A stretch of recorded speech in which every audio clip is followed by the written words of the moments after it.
Hey everyone, tonight we're diving into the surprisingly complex world of medieval dining, where knights didn't just joust and rescue fair maidens, they also navigated a daily menu that ranged from the sublime to the absolutely questionable, from roasted swans dressed in their own feathers to bread so hard it could double as a weapon.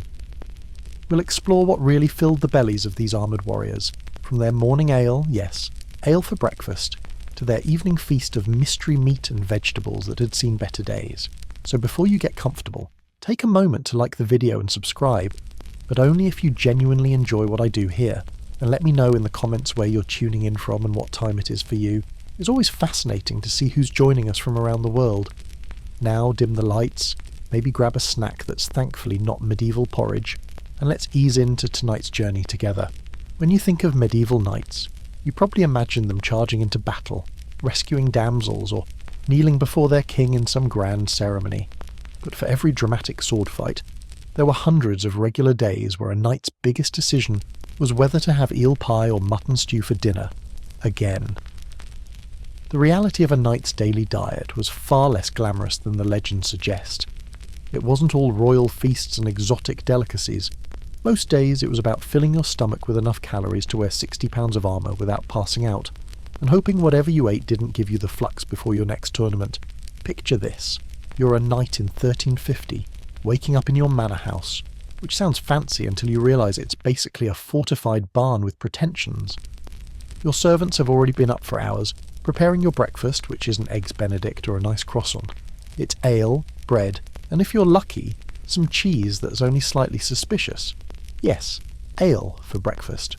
Water was basically poison, unless you wanted to spend the next week racing to the garderobe, which is what they called the toilet because everything sounded fancier in French. So ale it was, weak enough that you could drink it all day without falling off your horse, but strong enough to kill whatever was living in it. The bread was an adventure in dental endurance. If you were wealthy, you got white bread, which was still dense enough to use as a doorstop. If you were a poor knight, and yes, there were poor knights, you got brown bread, which contained enough grit, sawdust, and occasionally small stones to slowly grind your teeth down to nubs.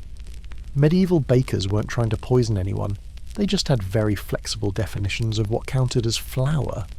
When the harvest was bad, acorns, beans, and even clay might mysteriously find their way into the bread. It added substance, they said. It builds character, they said. It definitely built something, usually kidney stones. Breakfast might also include some preserved meat if you were feeling fancy. Not bacon as we know it, but something closer to leather that had once been pig. It was salted so heavily that eating it was like chewing on a salt lick that had dreams of being meat once. The salt wasn't just for flavour, though medieval people seemed to think that if food didn't physically hurt to eat, it wasn't worth eating. Salt was the only thing standing between you and food poisoning that could end your bloodline. So they used it. Liberally, enthusiastically, excessively. Your morning meal was usually eaten standing up or on the move because knights had things to do.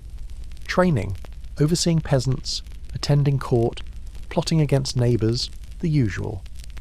The idea of a leisurely breakfast was about as foreign as the concept of bathing more than twice a year. And this was just the beginning of your culinary day. The real adventure came at dinner, the main meal, usually served around 10 or 11 in the morning. Yes, morning. Medieval people ate their big meal when modern people are thinking about their mid-morning coffee. But we're getting ahead of ourselves. First, let's talk about where this food came from, how it was prepared, and why medieval knights thought that vegetables were basically a punishment from God. The medieval knights' relationship with vegetables was complicated, and by complicated, I mean they mostly pretended vegetables didn't exist unless they absolutely had to. In the knightly mind, vegetables were peasant food, something you ate when you couldn't afford real food, which meant meat. Lots and lots of meat. But reality had a way of intruding on their carnivorous dreams.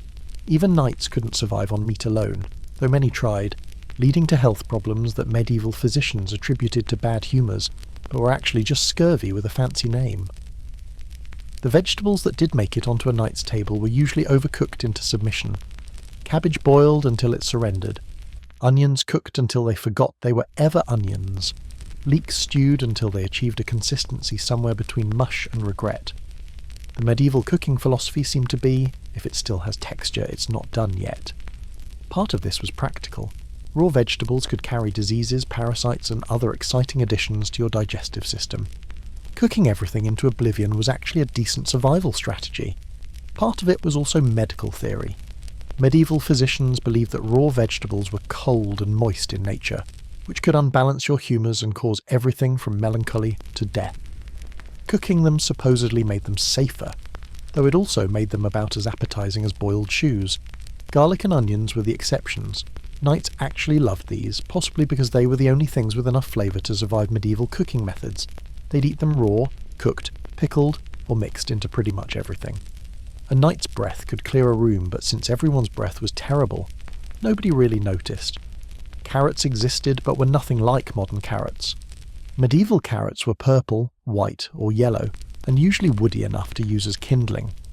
They were primarily used in stews where they could cook for hours until they finally gave up and became edible. Parsnips were more popular, probably because they were naturally sweeter and didn't require as much convincing to become food. Beans and peas were staples, though knights would never admit to actually enjoying them. They were usually dried and then boiled into a thick pottage that had the consistency of cement and about as much flavour. But they were filling, cheap, and didn't try to kill you, which in medieval cuisine was considered a win. The herb garden was actually where things got interesting. Medieval knights loved herbs, not for their health benefits, but because they could mask the flavour of meat that was starting to turn. Sage, rosemary, thyme, and parsley were used in quantities that would make modern chefs weep. If your meat smelled suspicious, throw more herbs at it. If your wine tasted like vinegar, add some sage. If your bread had weevils, well, extra protein, but also maybe some rosemary to make it festive. Lettuce was viewed with deep suspicion. Some medical texts claimed it could reduce a man's vigour, which to a knight was basically saying it would steal your masculinity. Others said it caused drowsiness. As a result, lettuce was either avoided entirely or eaten in tiny quantities, like a dangerous drug that needed careful dosing. The concept of a salad as we know it would have horrified medieval knights. Raw leaves? Eaten cold? Without being boiled for 3 hours first? Absolute madness. The closest thing they had was salad, which was basically herbs dressed with oil and vinegar, and even that was considered foreign and slightly suspicious. Root vegetables like turnips and rutabagas were everywhere, mainly because they stored well and grew even when everything else died. They were the reliable friends nobody really wanted but everyone needed. They'd be mashed, boiled, roasted, or hidden in stews where their presence could be denied if anyone asked. Mushrooms occupied a special category of fear and fascination. Some were delicious, some would kill you, and telling them apart required expertise that not everyone had. Knights would eat mushrooms, but usually only ones that peasants had tested first. If the peasant survived, the mushrooms were probably safe, medieval quality control at its finest. What's truly remarkable is that despite their best efforts to avoid vegetables, knights actually ate quite a lot of them. They were hidden in sauces, mixed into meat dishes, and sneaked into pies. The cooks knew that lords needed vegetables to survive, even if the lords themselves didn't want to admit it. It was a culinary conspiracy for their own good. So while knights might have claimed to live on meat and bread alone, the reality was more complex. Vegetables were there, lurking in every meal, disguised and overcooked, but present nonetheless. They might not have been celebrated, but they were essential, quietly keeping knights from dying of malnutrition while the knights pretended they didn't exist. It was a relationship built on denial, necessity, and enough garlic to stun a horse. Now we come to the star of the medieval knight's diet: meat. If vegetables were the uninvited guest at the dinner table, meat was the honoured hero, the reason for eating, the whole point of having teeth. A proper knight consumed meat in quantities that would make a modern cardiologist faint. But this wasn't your nicely packaged, refrigerated, FDA-inspected meat. This was medieval meat, which meant it came with its own exciting set of challenges, mysteries, and occasionally surprises that moved. Beef was the gold standard, the meat of nobility, the protein that separated proper knights from peasants who had to make do with whatever didn't run away fast enough. A wealthy knight's household might slaughter a cow and then face the immediate problem of what to do with several £100 of meat in a world without refrigeration. The solution? Eat it fast, salt it hard, or share it around. Great feasts often happened simply because someone had killed a cow and needed to use it before it went bad. Nothing says medieval party like We have 3 days to eat this entire animal. Pork was everywhere, and I mean everywhere. Pigs were the perfect medieval animal. They ate anything, grew fast, and turned garbage into bacon. Every part of the pig was used from snout to tail in ways that would make modern nose-to-tail eating look wasteful. Blood pudding, head cheese, trotters, ears, everything was food if you cooked it long enough and added sufficient quantities of herbs to mask the fact that you were eating a pig's face. Mutton, the meat of adult sheep, was common, but had a reputation problem. It was tough, gamey, and required cooking methods that basically involved beating it into submission with heat and time. Young lamb was better but more expensive, so most nights made do with mutton that had been stewed until it forgot it was ever tough. The stews could cook for days, with new ingredients added as they became available, creating a perpetual pot of mystery meat that evolved over time. Venison was the prestige meat, the one that really showed you were somebody. Hunting deer was a privilege reserved for nobility, and poaching the king's deer could get you hanged, which seemed excessive but did ensure that knights had plenty of venison, while peasants had plenty of motivation to stick with chickens. The deer would be hunted with great ceremony, involving dozens of people, special dogs, and rituals that turned killing dinner into a social event. The meat would then be aged, sometimes until it was questionable, because medieval people believed that slightly rotted meat was easier to digest. They were wrong, but they were very committed to being wrong. Then there were the birds. Oh, the birds! Medieval knights ate anything that flew, and some things that definitely shouldn't have. Chickens were common but boring. Geese were better. Swans were a status symbol. Peacocks were served in full plumage, which meant they'd cook the bird, then dress it back up in its own feathers for presentation. Imagine your dinner staring at you with its own dead eyes while you tried to carve it. Cranes, herons, larks, literally anything with wings was fair game. They'd even eat blackbirds, 4 and 20 of them baked in a pie if the nursery rhymes are to be believed. Small birds like larks would be eaten whole, bones and all, which must have been like eating crunchy, meaty popcorn. Fish occupied a special category because of the church's many, many fast days when meat was forbidden. And when I say many, I mean that almost half the year was fast days of some sort. Wednesdays, Fridays, all of Lent, various saints' days, it was easier to list when you could eat meat than when you couldn't. But medieval lawyers, I mean theologians, had found loopholes. Fish didn't count as meat. Neither did beaver, because it lived in water, so obviously it was a fish. Same with puffins and barnacle geese. If it touched water regularly, you could argue it was basically a fish. Medieval logic was beautiful in its flexibility. So knights would consume vast quantities of fish, salmon, eel, herring, cod, anything they could catch or buy. Fresh fish was a luxury unless you lived near water. Most fish was preserved by salting, smoking or drying until it achieved the consistency of leather and had to be soaked for days before it became edible again.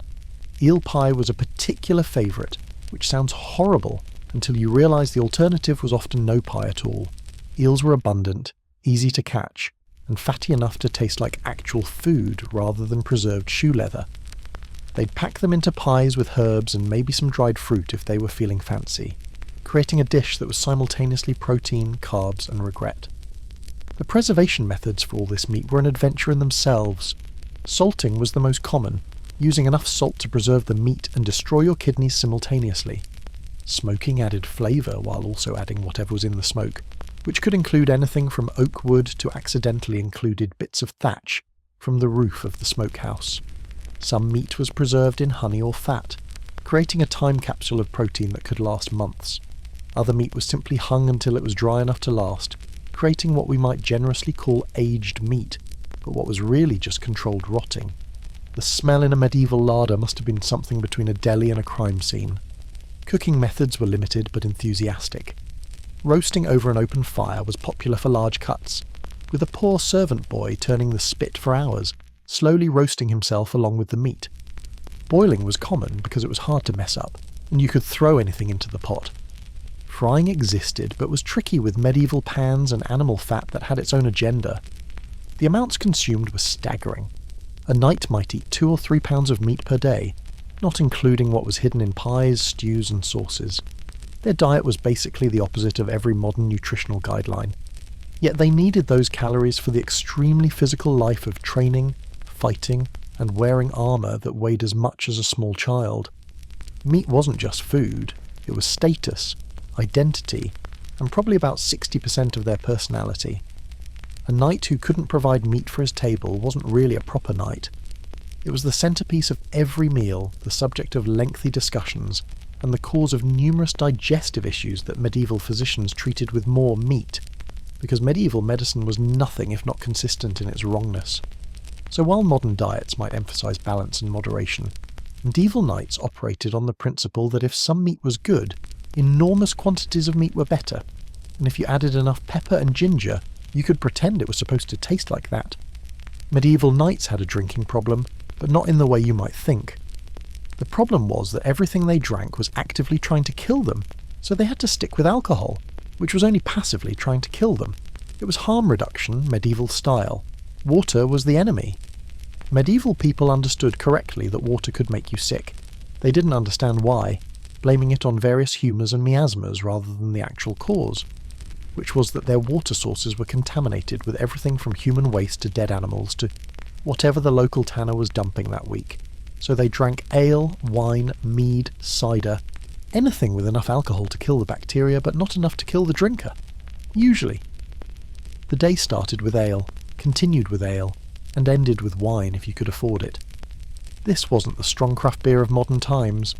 Morning ale was small beer, watered down enough that you could drink it all day without ending up face down in your trencher. It had just enough alcohol to be safer than water, about 2 to 3%, making it basically medieval Gatorade. Every household brewed their own ale, and I mean every household. It was such a basic necessity that brewing was like cooking, something everyone just knew how to do. The lady of the manor would oversee the brewing, which happened weekly because medieval ale went bad faster than a knight's temper when someone insulted his horse. The brewing process was surprisingly sophisticated. They understood that certain temperatures and timing produced better results, even if they attributed it to blessing from saints rather than yeast fermentation. They'd add herbs like groot, a mixture that might include yarrow, wild rosemary and bog myrtle, before hops became standard. These herbs weren't just for flavour. Some had antimicrobial properties that actually did help preserve the ale. Medieval people were accidentally scientific sometimes. Wine was for the wealthy and for dinner.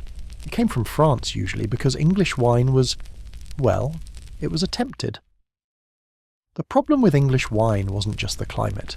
It was also that medieval winemaking techniques seemed designed to produce vinegar with delusions of grandeur. They'd add honey, spices and herbs to mask the taste, creating hippocras, or claret, which were basically wine that had given up and become something else entirely.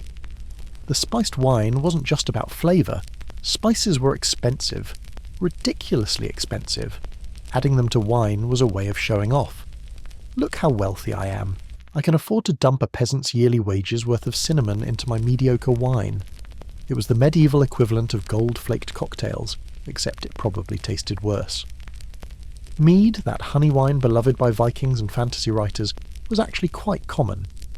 It was especially popular in areas where grapes wouldn't grow, which in medieval England was everywhere. The process was simple: honey, water, yeast and patience. The results varied from delicious to, well, it's alcohol. Medieval people would flavour mead with everything from herbs to fruit, to whatever flowers happened to be growing nearby. Some recipes included ingredients like roasted chicken or egg whites, not for flavour, but to clarify the liquid. Imagine explaining to someone that you're putting a whole chicken in your mead for clarity. Medieval brewing was wild. Cider and perry, pear cider, were the drinks of the West Country, where apples grew like weeds and turned into alcohol almost by themselves. These could be quite strong, especially if left to ferment thoroughly. Scrumpy, the rough, cloudy cider that could strip paint and dignity with equal effectiveness, was already making its presence known. The drinking vessels were their own adventure. Wealthy knights drank from silver or pewter goblets, which sometimes contained lead, adding a subtle seasoning of heavy metal poisoning to every meal. The less wealthy used wooden cups or leather jacks, which absorbed flavours from everything they'd ever contained, creating a complex bouquet of old ale, older wine and mystery. Drinking horns were still a thing, because nothing says civilised knight like drinking from something that used to be attached to a cow. They were impossible to put down without spilling, which meant you had to finish your drink in one go. This wasn't a bug, it was a feature. Medieval drinking games were less beer pong, and more competitive alcohol poisoning. Table manners around drinking were surprisingly complex. You never drank alone at a meal, you always toasted someone first. You wiped the rim of the cup before passing it to someone else, though given medieval hygiene standards, this was more gesture than genuine sanitation. You were expected to drink moderately, which meant not falling off your bench more than once per meal. Being completely drunk was frowned upon, unless it was a feast, a celebration, a holy day, a Thursday, or any day ending in EI. The medieval approach to alcohol was pragmatic. It was safer than water, it preserved better than most drinks, and it made the harsh realities of medieval life slightly more bearable. If you were going to die of something, at least dying of a liver failure took longer than dying of dysentery. The quantities consumed were impressive. A knight might drink a gallon of ale a day, plus wine with dinner, plus whatever else was offered. Their livers were working harder than a squire at a tournament. But this constant, moderate alcohol consumption might have actually helped them survive. The alcohol killed bacteria, the brewing process required boiling water, and the fermentation added B vitamins. It was accidentally nutritious, even if it did mean everyone was slightly tipsy all the time. So medieval knights navigated their days in a perpetual state of mild intoxication, which might explain a lot about medieval history. The Crusades probably seemed like a good idea after a few gallons of ale. Courtly love poetry, definitely written under the influence. The fashion choices, no sober person would wear those pointed shoes. It all makes sense when you realise everyone was just a little bit drunk all the time. If you thought medieval main courses were an adventure, wait until you hear about their relationship with spices and sauces. Medieval knights didn't just season their food, they assaulted it with flavours that would make modern fusion cuisine look conservative. The medieval spice trade was basically international drug dealing, except the drugs were cinnamon, and the dealers wore funny hats. Spices were more valuable than gold, literally. A pound of nutmeg could buy you 3 sheep or a cow. Pepper was so valuable it was used as currency. Rent could be paid in peppercorns, which sounds quaint until you realise that meant pepper was basically medieval Bitcoin, except it smelled better and you could sneeze it. The obsession with spices wasn't just about showing off wealth, though that was definitely part of it. Spices served practical purposes. They masked the taste of meat that was starting to turn. They aided digestion, or so medieval physicians claimed. And they balanced the humours, which was medieval speak for, "We have no idea how bodies work, but this sounds good." Every knight who could afford it had a spice box, a locked container that held their precious collection of flavours from lands they'd never see. Cinnamon from Ceylon, pepper from India, ginger from China, nutmeg from islands that might as well have been on the moon for how distant they were. The combinations they created were creative. They'd mix sweet and savoury in ways that would confuse modern palates. Meat with cinnamon and sugar? Absolutely. Fish with fruit and cloves? Why not? Eggs with ginger and saffron. Tuesday's breakfast. They operated on the principle that if you could afford to put gold-price saffron on everything, you definitely should. Sauces were where medieval cooks really let their imaginations run wild. The base was usually bread soaked in vinegar or wine, because medieval cuisine never met a problem it couldn't solve with bread. To this paste, they'd add whatever spices they had, creating sauces with names like cameline, cinnamon, ginger, galantine, bread vinegar and whatever, and Verdi sauce, green herbs and desperation. The famous lamprey sauce deserves special mention. Lampreys, those horrifying eel-like fish with circular mouths full of teeth, were considered a delicacy. When King Henry I died from eating a surfeit of lampreys, did that stop anyone? Number. They just assumed he hadn't used enough sauce. The sauce for lamprey included the lamprey's own blood, because medieval cooks believed in using every part of the nightmare fish, mixed with wine, vinegar, and enough spices to forget you were eating a sea monster. Frumenti was a sauce, a side dish, and possibly a cry for help. It was wheat boiled in milk with egg yolks, coloured with saffron, and sweetened with sugar or honey. It sounds almost normal until you learn they'd serve it with venison or mutton, creating a combination that was neither dinner nor dessert but some confused third option. Medieval cooks loved colour almost as much as flavour. They'd use saffron for yellow, parsley for green, and sandalwood for red. Yes, sandalwood. The thing we now use for incense they used for food colouring. They'd even use gold leaf, actual gold, to decorate food. Nothing says, "I have too much money," like eating actual precious metals. The theory of humours dominated seasoning choices. Every food was classified as hot, cold, wet or dry, and needed to be balanced with opposing qualities. Beef was considered cold and dry, so it needed hot and moist seasonings. Fish was cold and wet, requiring hot and dry spices. If this sounds like nonsense, that's because it was, but it was very organised nonsense that required years of study to master. Garlic sauce was the peasant's answer to the nobility's expensive spices. Garlic was cheap, grew everywhere, and if you used enough of it, you couldn't taste anything else anyway. Knights would eat it but pretend they didn't, like it was some guilty pleasure that might damage their reputation. Medieval garlic sauce was just crushed garlic, salt, and whatever liquid was handy, creating a paste that could strip paint and clear sinuses from 3 rooms away. Mustard was the other democratic condiment. It grew locally, cost almost nothing, and added enough heat to make questionable meat seem intentional. Medieval mustard wasn't the smooth yellow stuff we know today. It was coarse, violently strong, and mixed with things like honey, wine, or vinegar depending on what needed masking that day. Sugar was the ultimate luxury spice. It was so expensive that it was kept in locked boxes and used medicinally. When knights did use it in cooking, they used it on everything, meat included, because if you were paying that much for something, you were definitely going to show it off. This led to dishes like chicken with sugar and cinnamon, which sounds like a mistake, but was actually a status symbol. The process of making these sauces was labour-intensive. Everything had to be ground by hand in a mortar and pestle, which meant that making dinner required the upper body strength of a blacksmith and the patience of a saint. Spices were ground fresh daily because they lost potency quickly, and when you're paying a fortune for nutmeg, you want every bit of flavour. Some sauces required multiple cooking stages. You'd boil, strain, add ingredients, boil again, strain again, add more ingredients, and repeat until you'd created something that was technically edible, but philosophically questionable. The more complex the sauce, the more impressive the host, even if the end result tasted like someone had dropped their spice box into a pot and decided to serve it anyway. The strangest part? Some of these combinations actually worked. The sweet and sour combinations that seemed insane were actually quite sophisticated.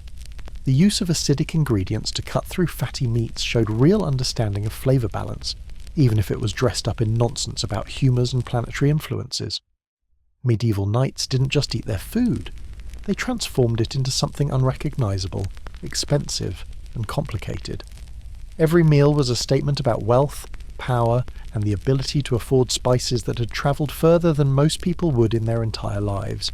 It was cuisine as performance art, where the audience was other nobles and the reviews were written in jealousy and debt. Now we come to the grand spectacle of medieval dining, the feast. If regular meals were theatrical, feasts were full-blown operas with edible props and a cast of hundreds. These weren't just dinners, they were competitive displays of wealth, power, and the ability to make your guests feel simultaneously impressed and slightly nauseous. A proper feast could last for hours, days even, with multiple courses that seemed designed to test the limits of human consumption. The sheer scale was staggering. A single feast might feature dozens of dishes per course, with 3, 4, sometimes 7 courses. We're talking about hundreds of dishes served to hundreds of guests by hundreds of servants, all coordinated without modern communication or refrigeration. The logistics alone were more complex than most military campaigns. The feast would begin with the washing of hands, a ceremonial process that involved rose water, towels, and the kind of elaborate ritual that made simple hygiene into performance art. This wasn't about cleanliness, it was about showing that you were refined enough to pretend medieval hygiene was adequate. The seating arrangement was crucial. The high table sat on a raised platform, literally looking down on everyone else. The salt cellar, an elaborate container for the precious mineral, marked the social divide. If you sat above the salt, you were important. Below the salt meant you were lucky to be there at all, eating the medieval equivalent of the kids' table menu. The first course might include 20 different dishes, brought out all at once in a display of abundance that said, "Look how much food I can waste." There would be soups, thick with bread and mystery meat, pies filled with everything from larks to lamprey. Roasted birds arranged to look like they were still alive, because medieval people thought dinner should occasionally stare back at you. Between courses came the entremet, entertainments that range from musicians to jesters to elaborate food sculptures. These could be subtleties, massive constructions made of sugar and pastry, depicting castles, ships, or mythical beasts. They were technically edible, but mainly served to show that the host had enough money to pay someone to turn food into architecture. The peacock was the ultimate feast showpiece. They'd skin it carefully, keeping the feathers intact, roast the meat, then redress it in its own plumage, sometimes with gilded beak and feet. It would be presented with great ceremony, often breathing fire thanks to camphor-soaked cotton in its beak. It looked magnificent, tasted terrible, but that wasn't the point. The point was that you could afford to ruin a perfectly good bird for the sake of drama. The quantity of meat was obscene. Entire boars, multiple deer, dozens of birds, enough fish to depopulate a small river. A feast for a royal wedding might go through hundreds of animals. Henry VIII's court allegedly consumed 8,200 sheep, 2,330 deer, and 53 wild boar in a single year. And that was just the recorded meat, not counting poultry, fish, or the mysterious category of other. The famous 24 blackbirds baked in a pie wasn't actually about eating blackbirds. It was another entremet where live birds were placed in a pre-baked pie shell just before serving. When cut open, the birds would fly out, causing chaos and delight, assuming they survived being trapped in a pie, which they often didn't. Medieval feasts, where animal cruelty was dinner entertainment. Wine flowed like water, because water flowed like sewage. Each course had its own specially selected wines, often spiced and heated, because room temperature wine wasn't complicated enough. The wealthy would have wine from specific regions, served in specific vessels at specific temperatures, with specific foods, all according to rules that seemed designed to make dining as stressful as possible. The feast dishes got progressively stranger as the evening wore on and the wine took effect. Swan stuffed with goose, stuffed with chicken, stuffed with lark. Fish moulded to look like meat for fast days. Meat sculpted to look like fish for regular days.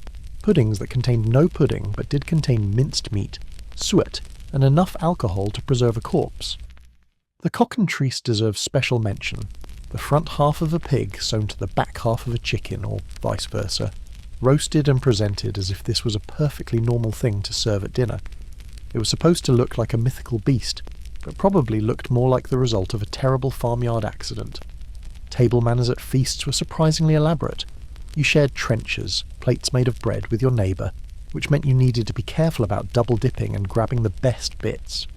You were expected to offer the finest morsels to your partner first, engage in pleasant conversation between courses, and absolutely not vomit at the table no matter how much you'd eaten. The Romans might have had vomitoriums, but medieval knights had to show more restraint. Musicians played throughout the meal, though they probably couldn't be heard over the noise of hundreds of people eating, drinking, and arguing about who got the best cut of meat. Dancing between courses was common, which seems optimistic given how much everyone had eaten, but it did help make room for the next course. The feast would end with the void, a final course of sweet wines, wafers, and spices to aid digestion and allegedly prevent plague. Guests would take home leftover spices wrapped in cloth, like the world's most expensive party favour. The servants, meanwhile, would feast on the considerable leftovers, eating better than they had all year. Whatever remained after that went to the poor waiting outside, creating a trickle-down economy of increasingly questionable meat. These feasts weren't just about food. They were political theatre, alliance-building exercises, and demonstrations of power. A successful feast could secure marriages, seal treaties, and establish reputations. A failed feast could end dynasties. When King John served inadequate food at his Christmas feast, it was seen as a sign of weakness that contributed to the Barons' Rebellion. Medieval politics, where insufficient roast peacock could trigger civil war. The cost of these feasts was astronomical. A single event could cost what a peasant village might produce in a decade. The Earl of Warwick's feast in 1470 allegedly required 6 oxen, 4,000 pigeons, and 4,000 cold venison pasties, among other things. It fed thousands and bankrupted hundreds, but it definitely made a statement. So medieval feasts were less about nutrition and more about spectacle, politics, and seeing how much excess you could achieve before someone either died or declared war. They were beautiful, terrible, wasteful, and magnificent, kind of like the medieval period itself. Every dish told a story, usually one about how the host had too much money and not enough sense, but told it with style, spices, and the occasional fire-breathing peacock. As we wind down our journey through the medieval knight's daily menu, let's talk about something that might surprise you. Breakfast wasn't really a thing. While modern nutritionists insist breakfast is the most important meal of the day, medieval knights treated it more like an admission of weakness. Real knights apparently didn't need morning fuel beyond ale and determination. The medieval eating schedule would seem insane to modern people. The main meal, dinner, happened around 10 or 11 in the morning. Supper, a lighter meal, came around 4 or 5 in the afternoon, and that was it. No midnight snacks, no evening meals, no grazing throughout the day. You ate twice, maybe once if you were particularly holy or particularly poor, and you liked it. Or at least you pretended to like it, because complaining about meal timing was probably considered weak. The church had a lot to do with this schedule. Fasting was considered virtuous, and eating too early in the morning was seen as gluttonous. Breaking your fast too soon showed lack of self-control, moral weakness, and probably meant you were destined for hell. So most people waited until after morning prayers and several hours of work before eating anything substantial. Only certain people were allowed breakfast without judgment: the elderly, the sick, children and labourers who needed fuel for physical work. Knights, being neither elderly nor sick, hopefully, and definitely not wanting to be grouped with common labourers, would skip breakfast entirely. They'd rise at dawn, attend mass, train with weapons, manage a state business, and only then sit down to eat. By which point they were probably ready to eat their own horse. The concept of dessert was also different. Sweet dishes weren't saved for the end of the meal. They were scattered throughout. You might have a sweet custard between the roasted meats and the fish course. Sugar-coated fruits might appear alongside savoury pies. The modern structure of appetizer main dessert would have confused medieval diners, who believed in attacking from all flavour directions simultaneously. Fasting days were a particular challenge for knights who were used to consuming heroic quantities of meat. The church calendar included not just the famous 40 days of Lent, but also every Friday, many Wednesdays, various saint days, and the eves of important festivals. Some historians estimate that medieval Christians were supposed to avoid meat for almost half the year. This led to creative interpretations of what counted as fasting. Fish was fine, obviously. But so were beavers, because they lived in water. Barnacle geese were considered fish because medieval scholars believed they grew from barnacles. Puffins, fish because they swim. Chicken eggs beaten and cooked in the shape of fish. Probably fine if you squinted and prayed hard enough. The fasting rules created an entire industry of fake meat. Cooks would grind almonds to make almond milk. Yes, it's been around that long. Which could replace dairy during fasts. They'd sculpt fish paste to look like ham. They'd create elaborate dishes that looked and almost tasted like meat, but were technically, legally, spiritually acceptable as fasting food. Knights returning from crusade brought back new eating habits that scandalised traditional medieval society. They had experienced Middle Eastern cuisine with its refined use of spices, sugar, and cooking techniques that didn't involve boiling everything into submission. They wanted rice, which was exotic and expensive. They developed a taste for dates, figs, and pomegranates. Some even adopted the Eastern practice of washing food down with water flavoured with rose or orange blossom, which was viewed with deep suspicion by people who believed water was basically poison unless it had alcohol in it. The Crusaders also brought back the fork, which was considered effeminate and possibly satanic. Why would you need a tiny trident to eat when God gave you perfectly good hands? The fork was seen as a sign of excessive pride and distance from one's food. Real knights ate with their hands and their knives like their fathers before them.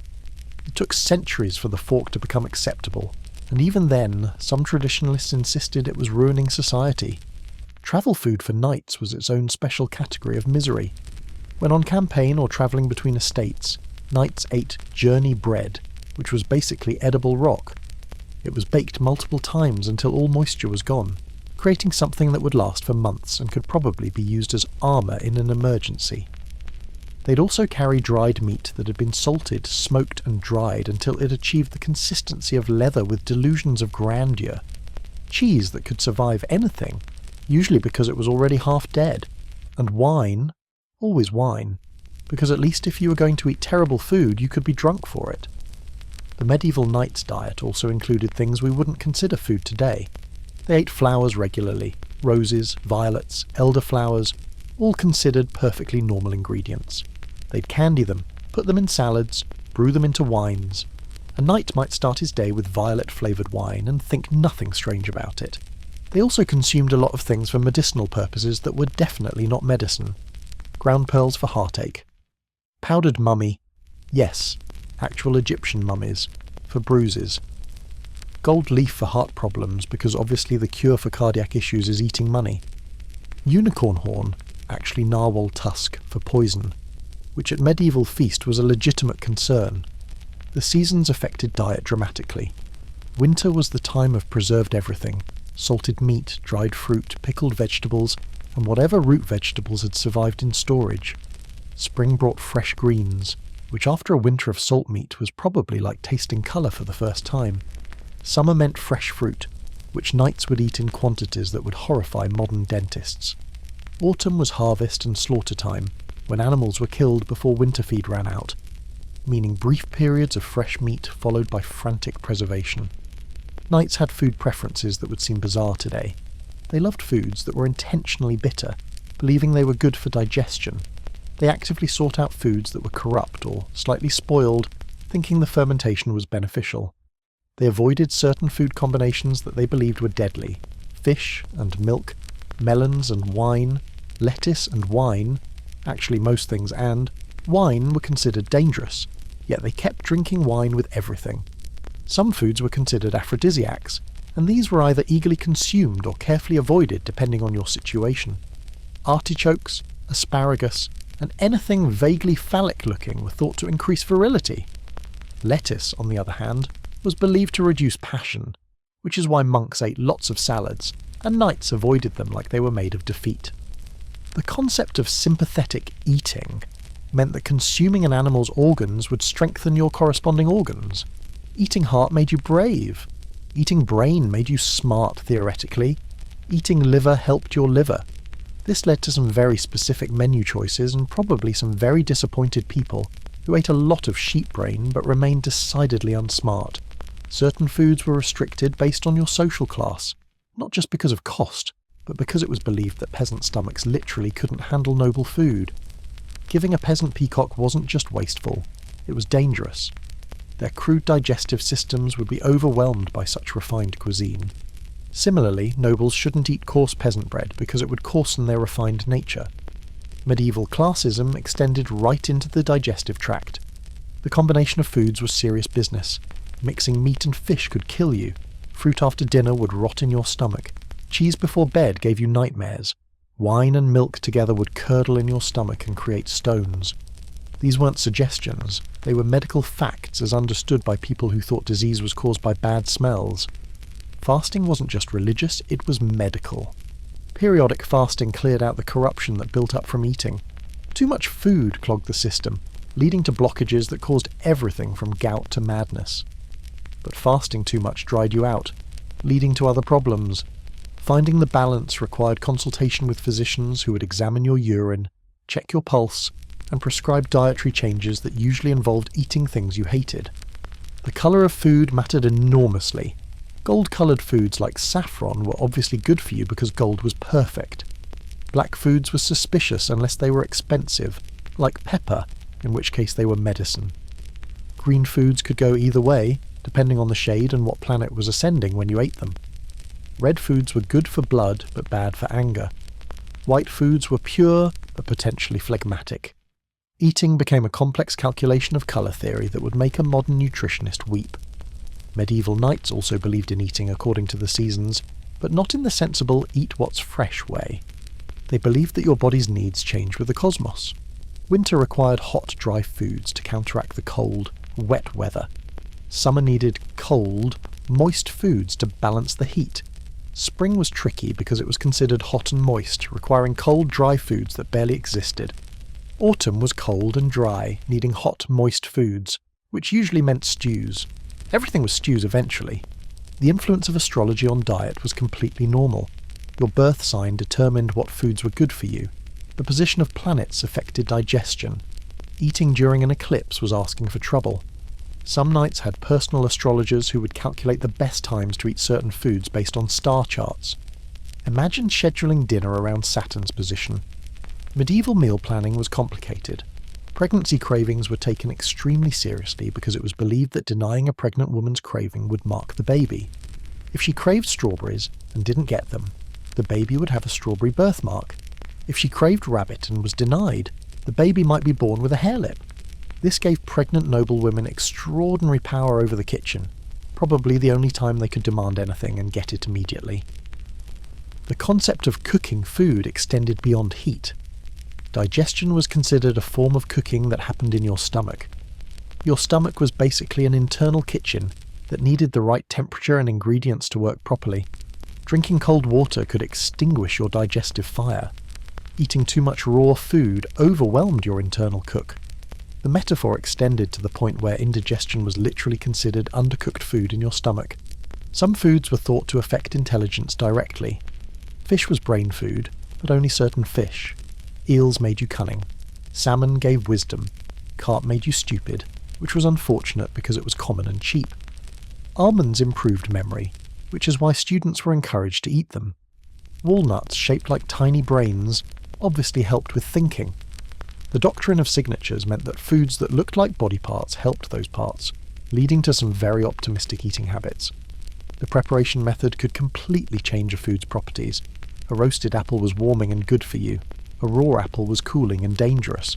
Boiled meat was easier to digest than roasted meat. Fried food was the hardest to digest and therefore only for the strongest stomachs. The same ingredient could be medicine or poison depending on how you cooked it, leading to very specific and very weird cooking instructions. Medieval knights didn't just eat food, they consumed a complex pharmacopoeia of ingredients that were supposed to affect every aspect of their physical and mental health. Every meal was an experiment in theoretical medicine, every dinner a dose of something that might cure you or kill you depending on your humoral balance, the planetary alignment, and whether the cook remembered which herbs were medicinal and which were medicinal. Let's delve into the drinking culture more deeply, because medieval knights didn't just drink for refreshment or even primarily for intoxication. They drank as a social ritual, a political act, and sometimes as a competitive sport that would make modern frat parties look like temperance meetings. The concept of toasting was serious business. Every drink at a formal meal required a toast, and these weren't simple cheers situations. Toasts were elaborate speeches that could last several minutes, praising God, the king, the host, the guest of honour, their ancestors, their descendants, and possibly their horses. Refusing to drink to a toast was a deadly insult. Drinking before the toast was complete was equally offensive. The politics of when to drink, how much to drink, and who to drink with were as complex as any treaty negotiation. Drinking vessels themselves were statements of status and power. The material mattered. Gold for royalty, silver for high nobility, pewter for regular knights, wood or leather for everyone else. But beyond material, the size and shape sent messages. Drinking from a horn meant you had to finish it in one go, which was both a challenge and a statement of virility. Sharing a cup with someone was an intimate act that could seal alliances or indicate favour. The ceremonial loving cup passed around at feasts was a test of trust. You had to hold it with both hands while drinking, leaving yourself defenceless, while the person next to you stood guard. It was a ritual that said, "I trust you not to stab me while I'm drinking," which in medieval times was actually saying quite a lot. Some drinking vessels were designed as tests or jokes.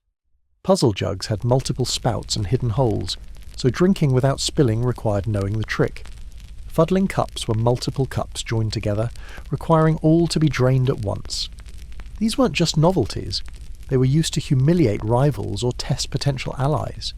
If you couldn't figure out how to drink from a puzzle jug, you obviously weren't clever enough to be trusted with important matters. The wassail bowl deserves special mention.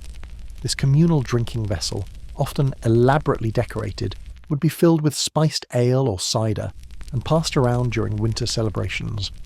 The cry of wassail, meaning be in good health, would be answered with "drink hail," and everyone would drink. It was mandatory joy, enforced celebration, and woe to anyone who didn't participate enthusiastically enough. Medieval peer pressure was intense. Drinking games weren't just entertainment, they were barely disguised tests of masculinity, endurance, and social standing. These games had rules complex enough to require judges, and often ended in violence, vomiting, or both. The game of pledging involved drinking to someone's health, who then had to drink the same amount to your health, and so on until someone collapsed. It was mutual assured destruction through alcohol. Some drinking games were educational, or at least pretended to be. One involved reciting Latin verses between drinks. Another required improvising poetry, with bad verses punished by drinking penalties. These games let knights display their education while getting catastrophically drunk, combining culture with alcohol poisoning in that special medieval way. The consequences of getting too drunk were severe but irregular. On one hand, drunkenness was seen as a moral failing that could damage your reputation. On the other hand, the ability to drink heavily was seen as manly and impressive. The key was to be drunk enough to show you were strong, but not so drunk that you lost control. It was a fine line that most knights stumbled over regularly, sometimes literally. The position of cupbearer was one of the most important in any noble household. This person, usually a young nobleman learning courtly ways, was responsible for serving wine to the lord. But more importantly, they were responsible for making sure that wine wasn't poisoned. They'd taste it first, wait a bit to see if they died, then serve it. It was an honour that came with a very real occupational hazard. Some cupbearers became powerful figures, controlling access to the lord through controlling their wine. The morning after drinking was handled with various cures that were probably worse than the hangover. Raw eggs mixed with eel oil, pickled herring for breakfast, a powder made from dried bull's penis mixed with wine, because obviously the cure for drinking too much wine was more wine with added penis. These cures were passed down through generations, each family having their own secret recipe for hangover relief that definitely didn't work, but which they swore by anyway. The culture of brewing and vintning was deeply embedded in medieval life. Every household of any size brewed its own ale, and many attempted wine with varying degrees of failure. The lady of the house would oversee this process, making brewing a respectable female occupation. The recipes were closely guarded secrets, passed from mother to daughter, each claiming their ale was superior even when it tasted like liquid bread mixed with disappointment. Taverns and alehouses were social centres where knights could drink outside the formal constraints of courtly behaviour. These establishments range from respectable inns where important business was conducted over ale to dangerous dives where you were as likely to get stabbed as served. The quality of the alcohol served was wildly variable. Good taverns mark their ale with different symbols: X for single, XX for double, XXX for "this will definitely affect your judgment." The last category was also known as fighting beer. The church's relationship with alcohol was complicated. On one hand, drunkenness was a sin. On the other hand, wine was literally the blood of Christ, and monks were some of the best brewers in medieval Europe. Monasteries produced beer and wine both for their own consumption and for sale, creating a situation where the most religious people in society were also the most likely to be professionally drunk. They justified this by claiming their alcohol was medicinal, spiritual, and definitely not just because they liked being tipsy during Vespers. The transportation of alcohol was a major logistical challenge. Wine had to be moved in barrels which could leak, spoil, or be sampled by everyone who handled them. By the time wine reached its destination, it might be significantly less than when it started its journey. This led to elaborate sealing methods and severe punishments for anyone caught stealing wine, though enforcement was difficult when the enforcers were also thirsty. The tradition of drinking healths could go on for hours. You drink to the king's health, the queen's health, every member of the royal family, your host's family, your host's ancestors, absent friends, the pope, various saints, and if you were still conscious, maybe the cook who prepared the meal. Each health required a full drink. By the end of an evening, you'd consumed enough alcohol to preserve a corpse, which you were probably beginning to resemble. The seasonal variations in drinking were significant. Winter called for hot-spiced wines and strong ales to warm the blood. Summer meant lighter wines and small beers to avoid dehydration, while still avoiding water. Spring brought new wines and fresh ales that hadn't had time to go off yet. Autumn was for celebrating the harvest, with whatever alcohol could be made from whatever had been harvested, leading to some very experimental beverages that were never attempted again. So medieval knights navigated their days in a semi-permanent state of mild to moderate intoxication, which might explain many of their decisions. The Crusades? Let's travel thousands of miles to fight in a desert. Courtly love? Let's pine for married women we can never have. Those pointed shoes that were so long you had to chain them to your knees. All of these make more sense when you realise everyone involved was operating at about 0.08 BAC minimum. It wasn't just a culture that included drinking. It was a culture built entirely around the assumption that everyone was at least slightly drunk all the time. Now, as we approach the final portion of our gastronomic journey, let's talk about the foods that didn't make it to modern times, the forgotten dishes that medieval knights consumed regularly, but which we've collectively agreed to forget existed. These weren't just unusual foods, they were culinary experiments that proved definitively that just because you can eat something doesn't mean you should. Porpoise, for instance, was a delicacy reserved for the highest nobility. Yes, porpoise, as in the marine mammal that we now protect but which medieval knights thought was just unfinished fish. They'd roast it whole, serve it with a sauce made from its own blood mixed with vinegar and breadcrumbs, and consider it the height of sophistication. The fact that it apparently tasted like fishy beef soaked in sadness didn't stop them from serving it at important feasts. Whale was another favourite, though favourite might be generous. It was more that whale was available, massive, and therefore impressive. A single whale could feed hundreds, which was helpful because after tasting whale, most people didn't want to eat anything for a while. It was usually salted so heavily that it was less food and more a sodium delivery system shaped like meat. The tail was considered the best part, which tells you everything you need to know about how bad the rest of it was. Peacock, which we've mentioned, deserves more attention for its sheer impracticality. The meat was tough, stringy, and tasted like disappointment dressed in beautiful feathers. But that wasn't the point. The point was that you could afford to ruin a perfectly good bird for the sake of presentation. Sometimes they'd stuff the peacock with other birds, creating a sort of avian turducken that looked magnificent and tasted like layered mistakes. Swan was legally protected as a royal bird, meaning only the king could grant permission to eat one. This made swan incredibly desirable, despite the fact that it tasted like a goose that had given up on life.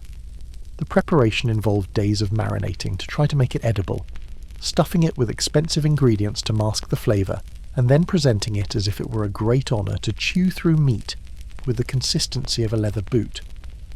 Lampreys remain one of the most horrifying things medieval knights ate regularly. These eel-like parasitic fish with circular mouths full of teeth were so prized that King Henry I allegedly died from eating too many. They were usually served in their own blood, because medieval cuisine never met a blood source it didn't like. The fact that they looked like something from a nightmare and tasted worse didn't stop them from being a status symbol. Seal was consumed in coastal areas, classified as fish because it lived in water, making it acceptable for fast days. The meat was dark, oily, and fishy in all the wrong ways. But it was meat you could eat on Fridays, so medieval knights held their noses and pretended it was fine. The flippers were considered a delicacy, which either means they were actually good, or everything else was so bad that flippers seemed decent by comparison. Peacock wasn't the only bird served in its feathers. Herons, cranes, and even swans would get the full taxidermy treatment. The process involved carefully skinning the bird with feathers intact, roasting the meat, then dressing it back up. Sometimes they'd put a piece of camphor-soaked cloth in the beak and light it so the bird appeared to breathe fire. Because apparently dinner wasn't exciting enough unless it was also pretending to be alive and angry about it.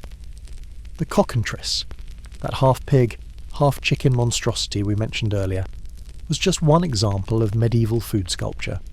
They'd also create helmeted cocks, where a rooster was dressed in a tiny paper helmet and armour, then served as if it were a knight. There were fish made to look like knights jousting, pies shaped like castles complete with tiny pastry soldiers, and something called singing chicken, where they'd stuff a cooked chicken with mercury and quicksilver so it would appear to move when heated. Yes, they served mercury as entertainment. Medieval food safety was more of a suggestion than a rule. Umble pie, from which we get humble pie, was made from the umbles or organ meats of deer. Heart, liver, kidneys, and other bits that most people now feed to dogs were mixed with suet, packed in pastry, and served to lower-ranking members of the household.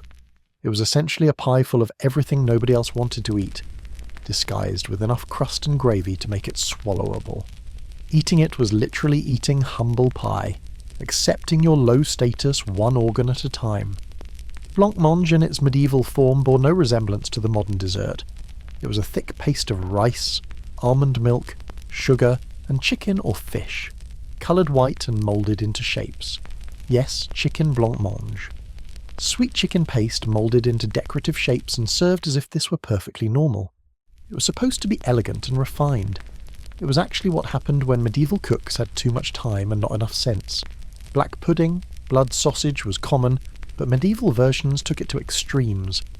They'd mix blood with vinegar, fat, oatmeal, and whatever else was lying around, stuff it into intestines and call it food.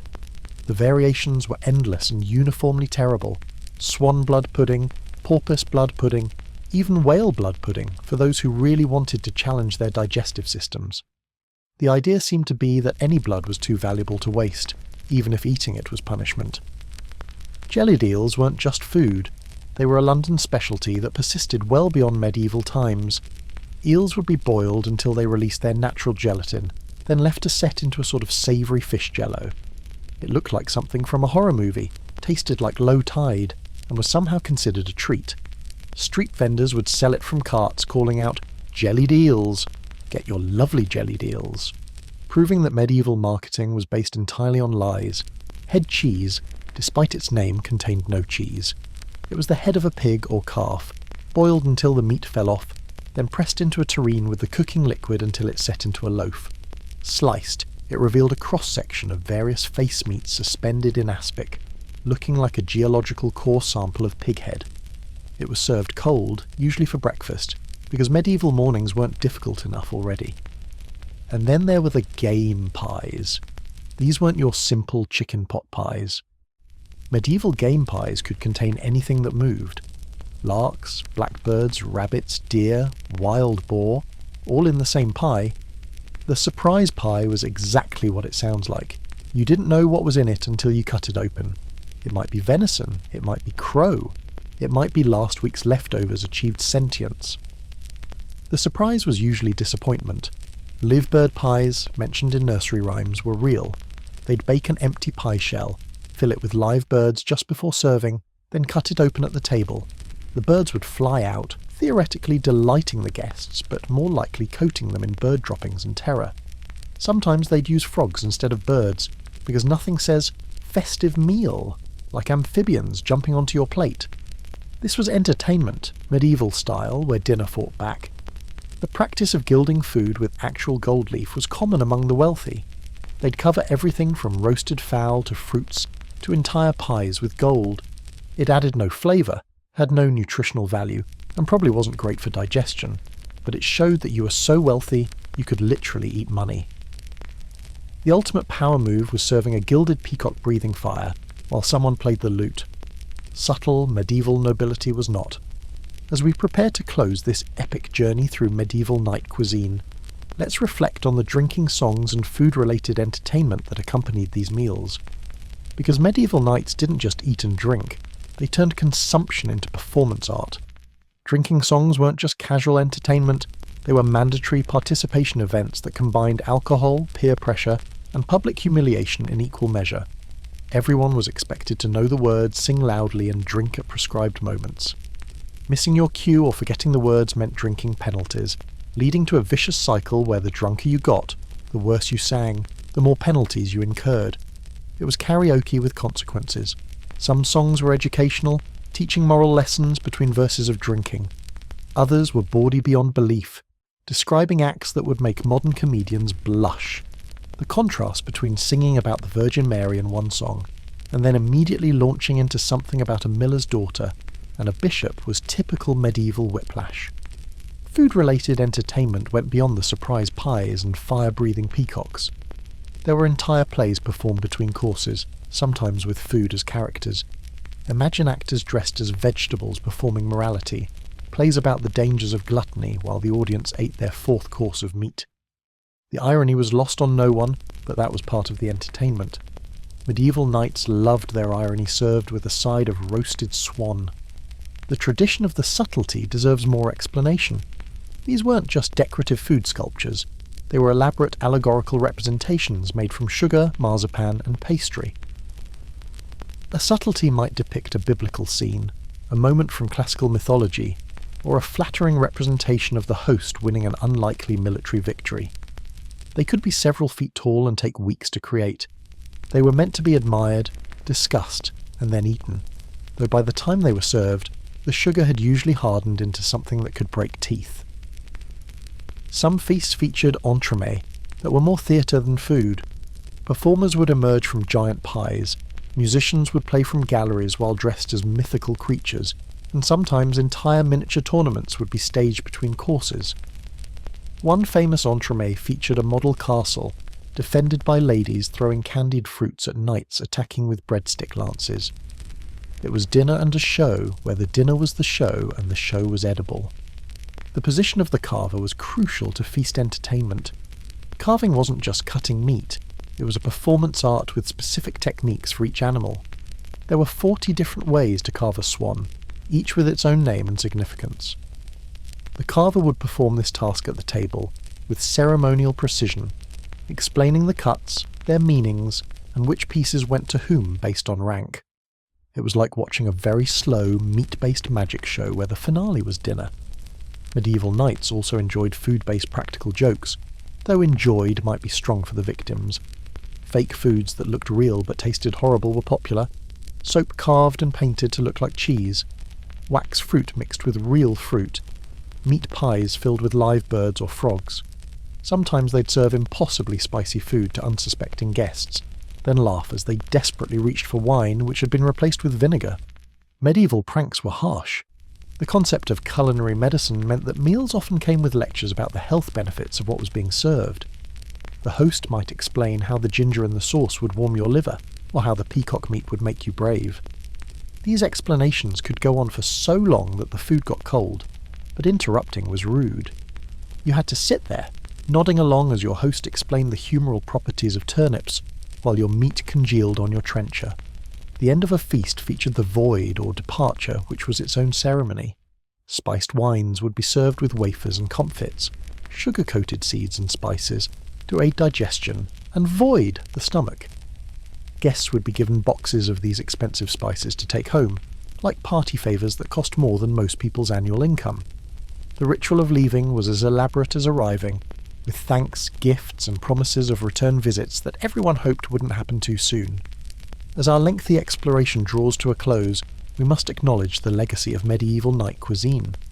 These warriors of the Middle Ages didn't just eat, they created a complex culture around food that influenced European dining for centuries. Their obsession with spices launched explorations that would reshape the world.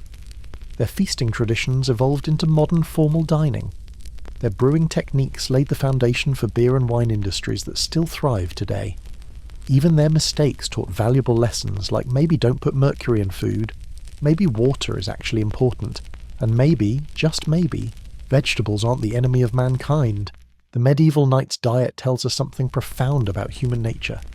We've always been willing to go to absurd lengths for a good meal, or at least an impressive one.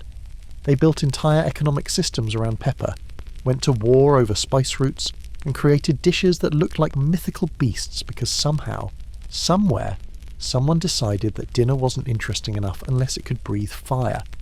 In many ways, medieval knights were the ultimate food adventurers, willing to eat anything once, twice if it didn't kill them the first time. They consumed foods that would terrify modern health inspectors, combined flavours that would confuse modern chefs, and did it all while wearing enough metal to outfit a small kitchen. Their legacy lives on in unexpected ways. That almond milk in your latte? Medieval knights were drinking it during Lent. The farm-to-table movement? Knights were doing it by necessity, though their farm sometimes included the neighbour's sheep when no one was looking. Nose-to-tail eating? Medieval knights wrote the book on it, though they probably would have eaten the book too if it was properly spiced. Perhaps most importantly, the medieval knight's diet reminds us that food has always been about more than nutrition. It's about power, status, community, and culture. Every meal tells a story, whether it's a simple breakfast of ale and bread, or a feast featuring a peacock dressed in its own feathers. Medieval knights understood this, even if they expressed it through dishes that would make a modern stomach turn. They transformed eating from a necessity into an art form, albeit an art form that sometimes involved swan neck pudding and fish that looked like meat that looked like fish. They showed us that humans will always find a way to make food complicated, expensive, and occasionally inedible, in the pursuit of impressing each other. So the next time you complain about your meal, remember the medieval knight, chewing through bread that could break teeth, washing it down with ale that was basically liquid bread, facing down a pike that's staring back at him with judgy dead eyes, all while maintaining proper table manners and discussing the latest crusade. They didn't just survive on their diet, they somehow conquered nations on it, wrote poetry about it, and built a civilization around it. Sure, they probably all had scurvy, gout, and digestive systems that were more suggestion than function, but they did it with style. They did it with whole roasted peacocks and gallons of spiced wine. They did it with enough garlic to kill a vampire army and enough salt to preserve one. In the end, the medieval knight's diet was exactly like the knights themselves. Brutal, excessive, surprisingly sophisticated, and absolutely committed to the bit. They ate like they fought, with everything they had, against all odds, and usually while slightly drunk. It wasn't pretty, it wasn't healthy, but it was never ever boring. And in the grand feast of history, perhaps that's the best review a cuisine can get. Not that it was good, not that it was wise, but that it was memorable. The medieval knight's food. That was memorable enough to give historians indigestion centuries later. So here's to the medieval knights and their iron stomachs, their questionable choices, and their absolute dedication to turning every meal into an adventure. They might not have known what vitamins were, might have thought vegetables were suspicious, might have consumed enough salt to preserve themselves from the inside out, but they did it with style. And sometimes, just sometimes, that's enough, even if the peacock is judging you. Sleep well and dream of simpler times, when men were knights, meat was mysterious, and vegetables were the enemy.